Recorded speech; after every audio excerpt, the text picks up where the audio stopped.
And it came to pass on the second Sabbath after the first, that he went through the cornfields, and his disciples plucked the ears of corn, and did eat, rubbing them in their hands. And certain of the Pharisees said unto them, Why do ye that which is not lawful to do on the Sabbath days? And Jesus answering them said, Have ye not read so much as this, what David did, when himself was an hungred, and they which were with him? How he went into the house of God, and did take and eat the showbread, and gave also to them that were with him, which it is not lawful to eat but for the priests alone. And he said unto them, that the Son of Man is Lord also of the Sabbath. And it came to pass also on another Sabbath, that he entered into the synagogue and taught, and there was a man whose right hand was withered. And the scribes and Pharisees watched him, whether he would heal on the Sabbath day, that they might find an accusation against him. But he knew their thoughts, and said to the man which had the withered hand, Rise up, and stand forth in the midst. And he arose and stood forth.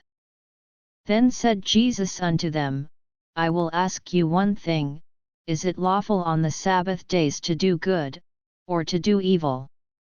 To save life, or to destroy it?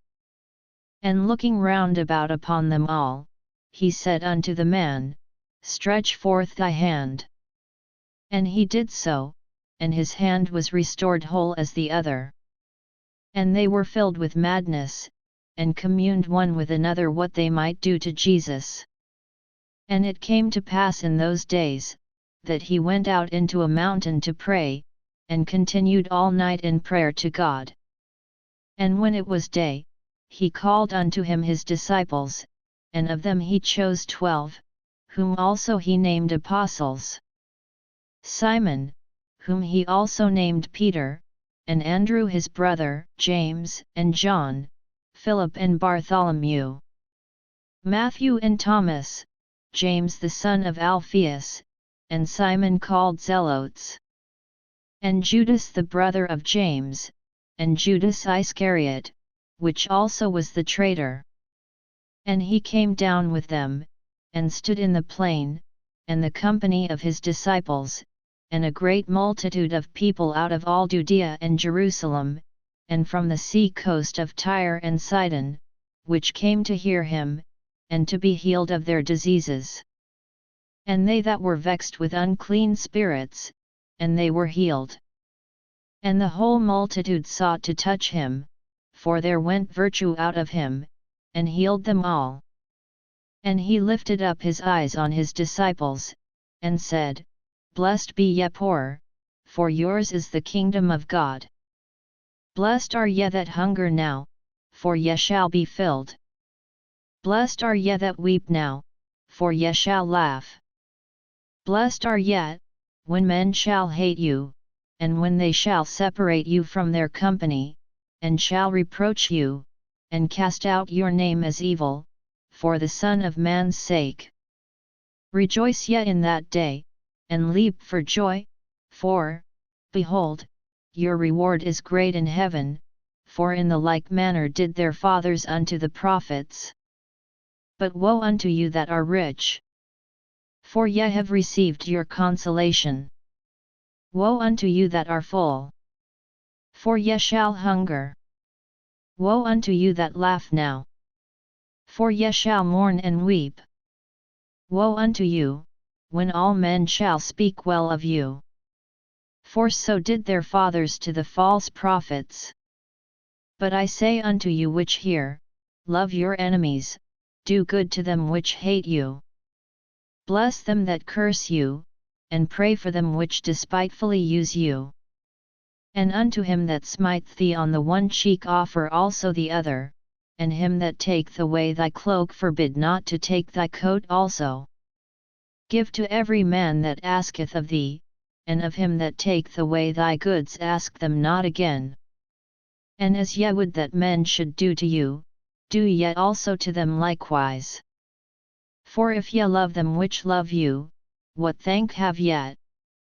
For sinners also love those that love them. And if ye do good to them which do good to you, what thank have ye? For sinners also do even the same. And if ye lend to them of whom ye hope to receive, what thank have ye? For sinners also lend to sinners, to receive as much again. But love ye your enemies, and do good, and lend, hoping for nothing again, and your reward shall be great, and ye shall be the children of the Highest, for he is kind unto the unthankful and to the evil. Be ye therefore merciful, as your Father also is merciful. Judge not, and ye shall not be judged, condemn not, and ye shall not be condemned, forgive, and ye shall be forgiven. Give, and it shall be given unto you, good measure, pressed down, and shaken together, and running over, shall men give into your bosom. For with the same measure that ye mete withal it shall be measured to you again. And he spake a parable unto them, Can the blind lead the blind? Shall they not both fall into the ditch? The disciple is not above his master, but every one that is perfect shall be as his master. And why beholdest thou the mote that is in thy brother's eye, but perceivest not the beam that is in thine own eye? Either how canst thou say to thy brother, Brother, let me pull out the mote that is in thine eye, when thou thyself beholdest not the beam that is in thine own eye? Thou hypocrite, cast out first the beam out of thine own eye, and then shalt thou see clearly to pull out the mote that is in thy brother's eye. For a good tree bringeth not forth corrupt fruit, neither doth a corrupt tree bring forth good fruit. For every tree is known by his own fruit. For of thorns men do not gather figs, nor of a bramble bush gather they grapes. A good man out of the good treasure of his heart bringeth forth that which is good, and an evil man out of the evil treasure of his heart bringeth forth that which is evil, for of the abundance of the heart his mouth speaketh. And why call ye me, Lord, Lord, and do not the things which I say? Whosoever cometh to me, and heareth my sayings, and doeth them, I will shew you to whom he is like. He is like a man which built an house, and digged deep, and laid the foundation on a rock, and when the flood arose, the stream beat vehemently upon that house, and could not shake it, for it was founded upon a rock. But he that heareth, and doeth not, is like a man that without a foundation built an house upon the earth, against which the stream did beat vehemently, and immediately it fell, and the ruin of that house was great.